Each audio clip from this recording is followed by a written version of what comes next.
Petit dossier léger aujourd'hui, le climat. Séismes, inondations, sécheresses, les catastrophes naturelles sont légion. Quand François Legault a été élu en 2018, là, tout le monde le disait, n'avait pas de plan clair en environnement. On a toujours senti que les changements climatiques, c'était pas vraiment dans l'ADN de François Legault. Mais le début de son mandat coïncidait avec le dépôt d'un rapport alarmant par le GIEC, le groupe intergouvernemental d'experts sur l'évolution du climat. C'est un nouveau cri d'alarme du GIEC. Les changements climatiques amplifient les catastrophes naturelles. Et ça coïncidait avec une prise de conscience écologique massive à l'échelle internationale. For more than 30 years, the science has been crystal clear. The politics and solutions needed are still nowhere in sight. Et une prise de conscience aussi au Québec. Le cri du cœur de toute une jeunesse. 1 demi-million de personnes.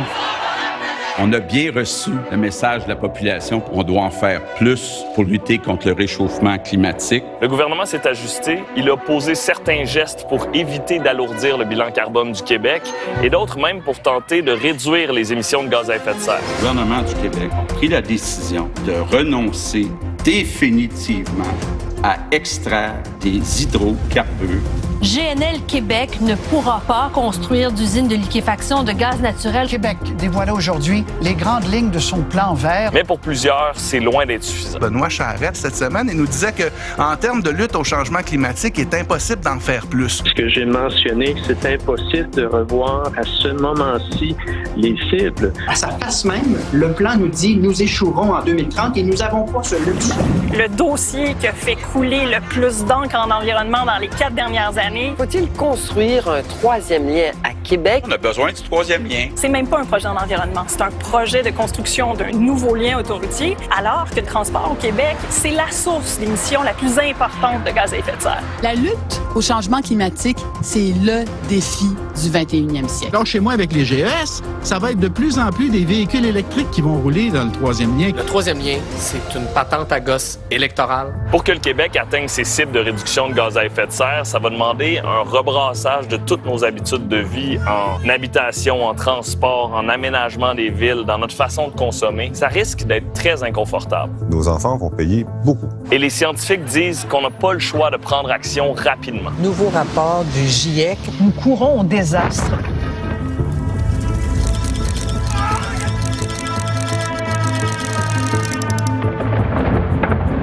Mais comment on explique qu'il y ait un aussi grand écart entre ce que prescrivent les scientifiques et ce que proposent les politiciens? Sur les 20 objectifs que 192 pays s'étaient fixés en 2010, on n'a atteint aucun. Quand on regarde les GES par habitant, sur 60 États et provinces, le Québec est premier. On peut-tu être un petit peu fier? Plusieurs pays européens sont beaucoup plus avancés que le Québec, donc on est loin d'être un exemple. On a 3 ans pour réduire de 50 % notre relation avec le pétrole. C'est une marche colossale.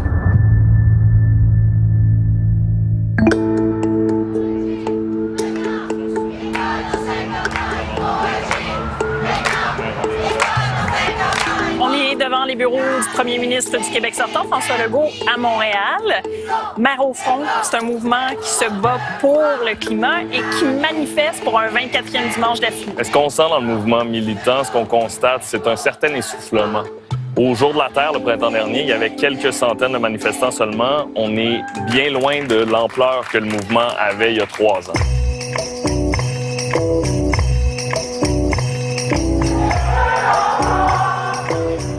On est au coin Saint-Laurent-Sainte-Catherine. En 2019, en septembre, il y a 500 000 personnes qui sont passées ici pour l'environnement.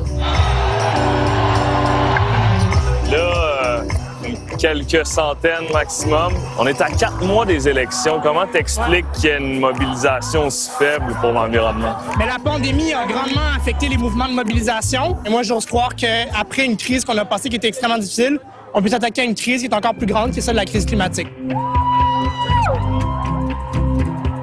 Une organisation comme Greenpeace, nous, on est une ONG, on a du financement, on continue à rouler.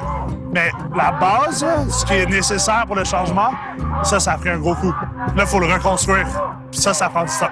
C'est quoi ton souhait pour les prochaines élections? Qu'on pense au long terme, peut-être à avoir un projet qui soit beaucoup plus enthousiasmant. J'espère en tout cas qu'on pourra avoir beaucoup plus de courage politique, parce que nous, pour notre espoir, ben, on en a besoin. Il faut que les gens au pouvoir se rendent compte que c'est le temps d'agir, puis c'est la crise en ce moment. Il y a des partis qui sont ici. Québec solidaire, Parti québécois. Mais il y en a qui manquent aussi, là. Ça te dit quoi, ça? Quand ces tendances y viennent, hein? Ils aiment ça pour le show. Quand on était à 500 000, il y avait bien des politiciens. Est-ce que vous avez l'impression que l'environnement est une priorité des Québécois? J'ai l'impression que c'est tellement drôle.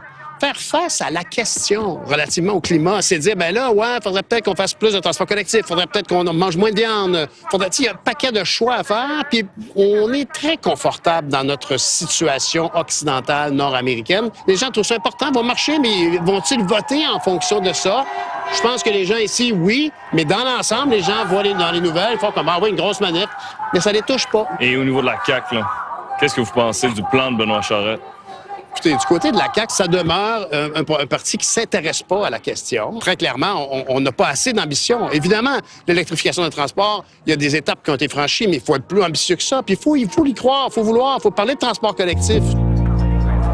C'est le transport, c'est ça qui pollue le plus actuellement ici au Québec parce que notre électricité est propre. Alors, c'est le transport. Fait que c'est pas d'électrifier chaque char, là, c'est qu'il faut collectiviser le transport. On met 2 fois plus d'argent pour les autoroutes que pour les transports en commun. On est en 2022. Ça marche pas, cette affaire-là. Le climat emboutillage, c'est pas une affaire de gauche ou de droite, c'est pas une affaire d'indépendantisme ou de fédéralisme. Le climat, c'est majeur, c'est tout de suite. C'est ni à gauche ni à droite, c'est dans notre face.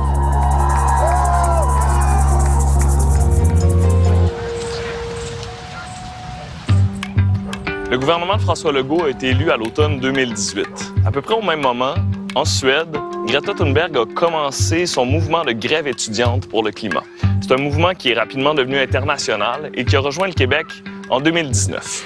Une des instigatrices de ces grèves étudiantes pour le climat au Québec, c'est Sarah Monpetit. Salut Sarah, ça va? Forme? En forme. Ça fait longtemps? Si je me présente, je dis allô. OK. Bonjour, je m'appelle Sarah Monpetit, j'ai 17 ans et je suis l'organisatrice du mouvement pour le futur Montréal. Je suis pas habituée de faire ce genre de trucs. OK, ouais. Cool. As-tu l'impression que ce mouvement-là a donné des résultats? Oui, absolument. Je pense que ça me fait de la peine quand j'entends des militants dire que ça sert à rien. T'sais, on était 500 000 puis c'est rien passé après. Oui, il s'est rien passé niveau peut-être gouvernemental.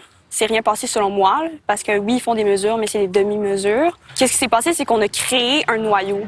Puis je pense que c'est ça le plus important dans un mouvement, c'est ce noyau-là, parce que une fois qu'il est créé, ce noyau-là, il est pas prêt de partir, puis il veut juste grandir. Puis comme quand on dit mouvement, tu sais, c'est un mouvement. Fait que peut-être qu'il y a des creux, mais il va peut-être remonter aussi. Depuis ce temps-là, tu t'es retiré du mouvement. Pourquoi? J'avais terminé mon parcours scolaire au secondaire. Puis pour le futur, c'était vraiment des grèves dédiées au secondaire. Mais aussi, j'ai eu un genre de burn-out militant. J'étais comme surimpliquée. J'avais plus de temps pour moi. Qu'est-ce qui a contribué à ton burn-out militant? En fait, quand j'ai parti pour le futur, j'étais tout seul, puis j'ai dû rapidement trouver des gens pour m'aider, créer un collectif, en fait. Les médias sont arrivés très, très vite. Sarah Monpetit est avec nous. Au début, je voulais pas être une tête d'affiche, je voulais que le mouvement ait plusieurs têtes, puis j'ai comme été prise là-dedans. Et ça m'a rapidement épuisée. Donner 2-3 entrevues par jour parfois, gérer le trajet de manif, gérer la police, gérer les réunions. C'était comme trop pour mes épaules. J'ai surtout été déçue ou été épuisée parce que je pensais que les adultes allaient nous rejoindre. Mais on était juste des jeunes à manifester tous les vendredis. Au début, j'étais fâchée, j'étais en colère, je comprenais pas pourquoi les adultes, les personnes plus âgées venaient pas nous rejoindre. Mais j'ai comme compris qu'on vit pas toutes les réalités, puis qu'il y a des gens qui doivent nourrir leurs enfants le soir, doivent travailler. Vois-tu encore une pertinence au fait de militer pour l'environnement? Oui, ça c'est sûr. Mais je suis encore en train de réfléchir, c'est comment qu'on peut faire pour créer un mouvement de masse. Je pense que c'est plusieurs méthodes en même temps qu'on peut faire. Il y a différentes manières de militer, mais je cherche encore c'est laquelle la meilleure. Puis en même temps, plus on attend, plus on perd du temps. Je veux pas que les gens soient découragés à ne pas militer, que ça sert à rien. Je pense que ça sert profondément en quelque chose, mais je pense que c'est fini cette pensée-là qu'on peut... c'est pas fini, mais je veux dire, qu'en faisant une manif de 500 000 personnes, ça va changer les choses au gouvernement. Oui, c'est nécessaire de faire des actions individuelles pour suivre nos valeurs, mais c'est des changements beaucoup plus grands qu'il faut, c'est-à-dire des changements au niveau des gouvernements. C'est eux qui ont le pouvoir. C'en est assez de mettre le poids sur les épaules des citoyens.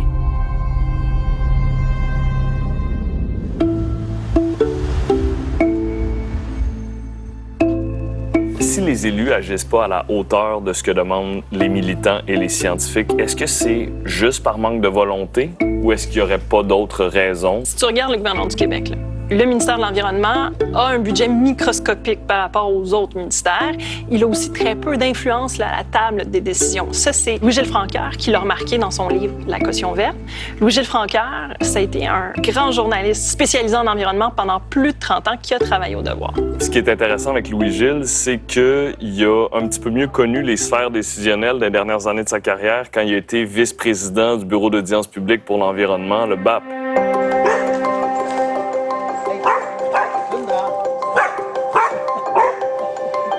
Amis, arrête de japper, là.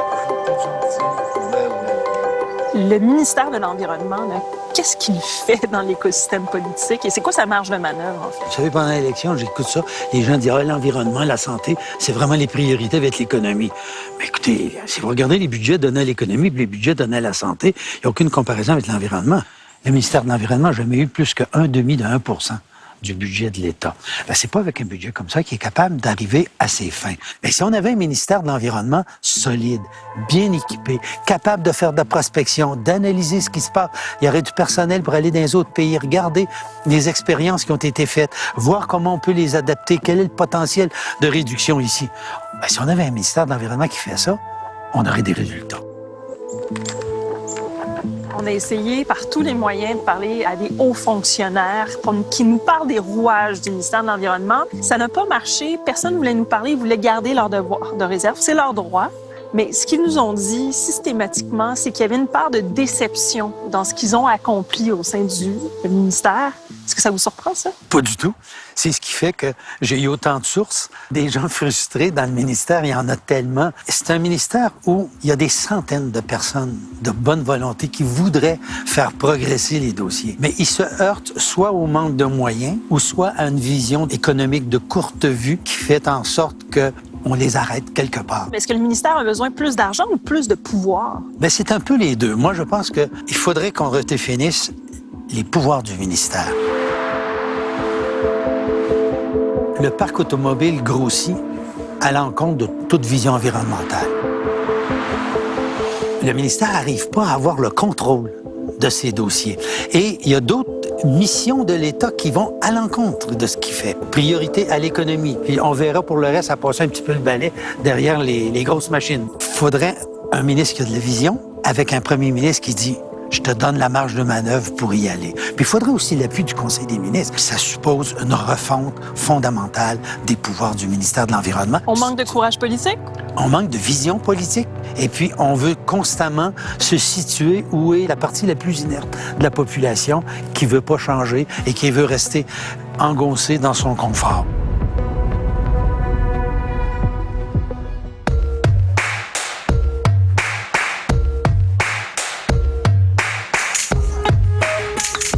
S'il y a un politicien là, qui n'a pas eu peur de déranger pour l'environnement, c'est Luc Ferrandez. Oui, mais il n'était pas premier ministre du Québec, il était maire d'arrondissement et maire du plateau Mont-Royal.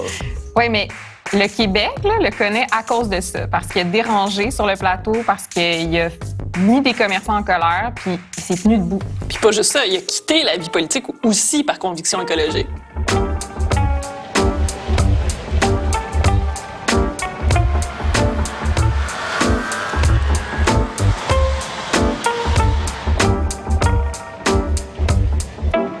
Pourquoi ça te dérange là, de faire de l'environnement sa priorité en politique? Bon, premièrement, les politiciens sont d'une faiblesse extraordinaire. Malheureusement, les politiciens viennent en politique avec un faux paradigme qui est l'élection. C'est-à-dire que pour être élu, il faut que je sois aimé.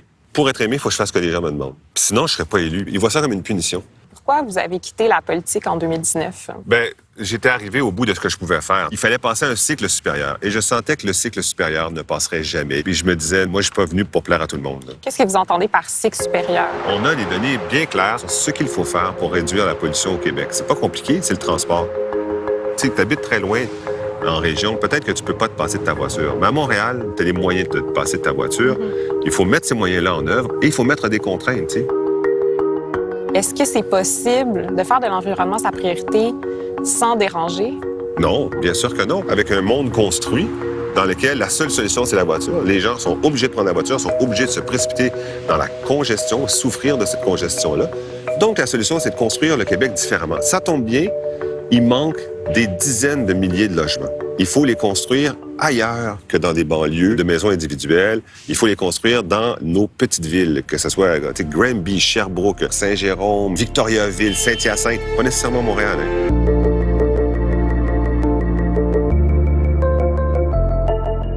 Le plateau, c'est une petite communauté à travers le Québec. Pensez-vous que c'est possible d'avoir pareille audace sur l'ensemble du Québec? Si oui, à quoi on peut s'attendre? Absolument. Parce qu'au niveau provincial, tu n'es pas jugé sur un seul dossier, tu es jugé sur un ensemble de dossiers. La santé, la DPJ, les crises, la COVID. L'environnement, c'est un domaine, tu sais.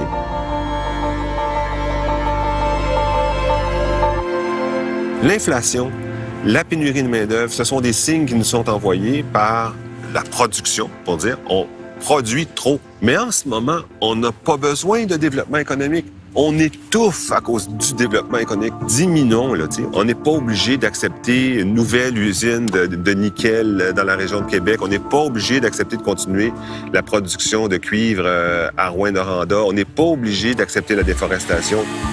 C'est quoi votre attitude par rapport aux défis qui nous attendent? Moi, je suis extrêmement pessimiste, là. Je suis persuadé qu'on n'y arrivera pas. Et donc, ce qu'il faut faire, c'est agir là où on peut agir. On vise des actions ciblées qu'on est capable de faire, pour on va les atteindre. Protéger plus de forêts, protéger des paysages. Puis, recréer là où c'est possible des éléments de communauté en construisant des quartiers plus serrés les uns sur les autres, avec des commerces de proximité. Mais on va avoir recréé une partie d'humanisme.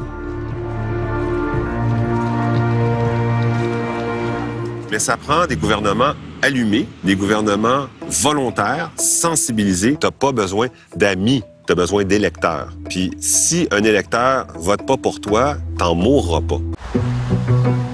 Il y a des électeurs qui sont vraiment sensibilisés à la question du climat, d'autres moins. Puis de la même façon, il y a des gens qui ont les moyens de poser des gestes individuels pour l'environnement et d'autres qui n'ont pas ces moyens-là. C'est sûr, si tu habites en campagne ou dans une ville qui est mal desservie par les transports en commun, c'est pas mal plus difficile de te priver de ta voiture. Et une voiture électrique, ben ça coûte cher. Puis ça, toutes ces réalités sociales différentes-là, ben il faut en tenir compte quand on élabore des politiques climatiques.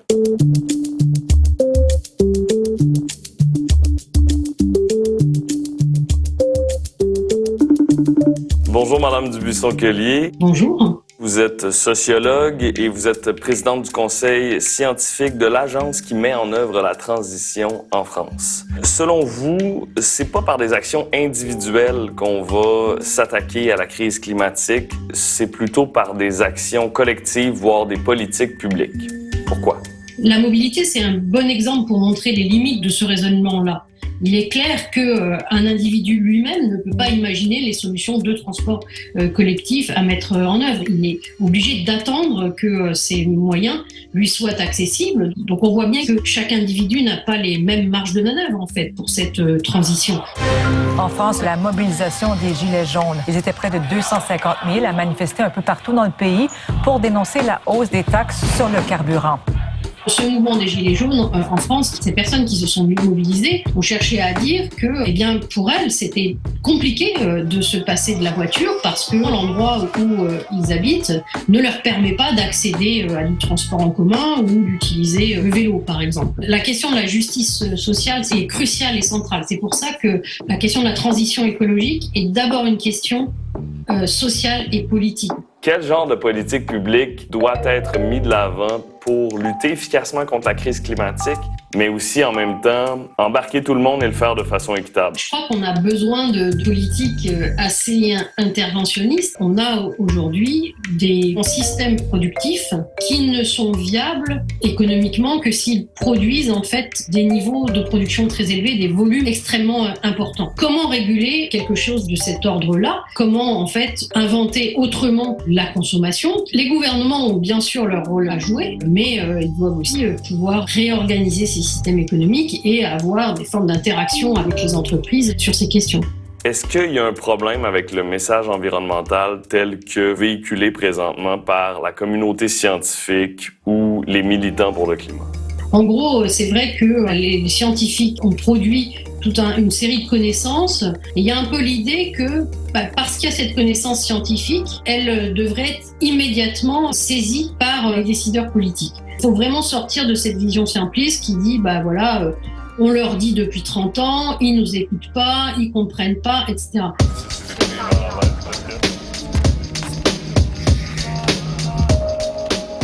On s'en va discuter des différentes propositions des partis politiques sur la question du climat avec Étienne Leblanc. Il est journaliste spécialisé en environnement et c'est aussi, ces temps-ci, l'animateur de l'Heure du monde à la radio. Salut Étienne. Salut. La CAQ mise principalement sur l'électrification des transports dans sa plateforme. On était un des premiers gouvernements au monde, le gouvernement du Québec, à dire à partir de 2035, ça sera défendu de vendre des véhicules à essence. Est-ce que c'est une bonne stratégie de faire ça?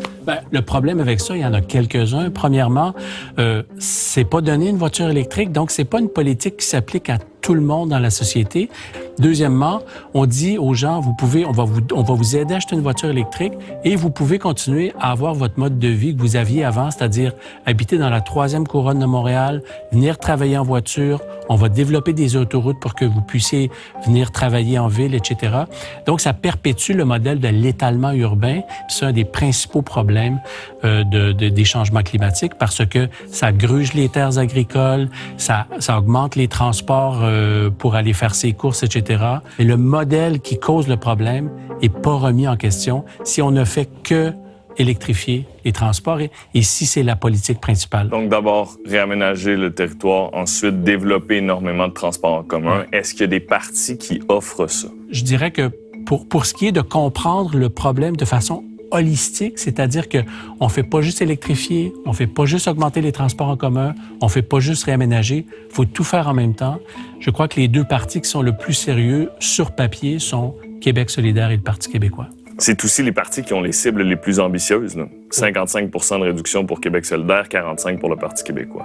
Est-ce qu'ils ont des plans qui permettent d'atteindre ces cibles-là? En tout cas, sur papier, c'est ce qu'ils disent qu'ils vont faire. Et par exemple, réduire les émissions de 55 % d'ici 2030. Évidemment, c'est une tâche qui est énorme parce qu'on a réduit nos émissions de 3 % depuis 1990. Donc, on voit la tâche à accomplir. Pour révolutionner le transport en ville et en région, ce que Québec solidaire va lancer, là, c'est le plus gros chantier depuis la Révolution tranquille, le plus gros chantier depuis Hydro-Québec. Malheureusement, au Québec, comme on a une énergie propre, de l'hydroélectricité, on ne peut pas réduire nos émissions rapidement, comme par exemple aux États-Unis, où ils ferment 4 centrales au charbon et les émissions sont réduites rapidement. Au Québec, on ne peut pas faire ça. Et avant qu'on voit malheureusement les effets d'un changement dans les transports en commun sur la baisse des émissions, ça prend du temps. Faire de la transition un projet où tout le monde y trouve son compte, ça prend du leadership de la part d'un gouvernement qui donne cette direction-là. Notre objectif, il est ambitieux. Parlons d'une des promesses phares du Parti libéral du Québec. On veut mettre le dossier de l'environnement entre les mains du premier ministre. Ouais. Est-ce que ça, c'est une bonne façon de faire de l'environnement une priorité dans un gouvernement? Ça répond à un problème. Le problème, c'est que le ministre de l'Environnement, qu'il soit au provincial ou au fédéral, n'a jamais beaucoup de voix. La voix du ministre de l'Environnement est jamais forte. Ça doit être la responsabilité de la première ministre. C'est pour ça que je m'engage à porter cet enjeu-là et en faire un véritable projet de développement économique. Le Parti libéral, quand même, sa politique environnemental a quand même pas mal changé. À l'époque, il y avait Jean Charest qui portait le dossier climatique, mais en termes de politique, c'est intéressant, mais l'économie prenait le dessus complètement. Avec Mme Anglade, on sent qu'elle veut prendre le virage environnemental, mais si on veut investir les milliards de dollars que ça va prendre pour faire le chantier des transports en commun dont on a besoin pour réduire les émissions dans le transport, ça va probablement prendre des gros déficits budgétaires pour investir sur tout cet argent-là. Est-ce que le Parti libéral va accepter de faire ça? Parce que c'est un parti aussi de développement économique. On n'a pas encore parlé du Parti conservateur. Non, on n'a pas parlé du Parti conservateur parce que la plateforme environnementale du Parti conservateur, elle est très mince. Ils n'ont pas de cible de réduction des émissions parce qu'ils disent... Tous les gouvernements de tous les partis nous ont toujours promis des baisses de cibles, puis jamais il y en a un qui atteint ces cibles. On veut élargir les autoroutes, on veut faire le 3e lien. Autrement dit, c'est la vision solo, individuelle, du développement économique. Merci, Étienne. Merci, Étienne.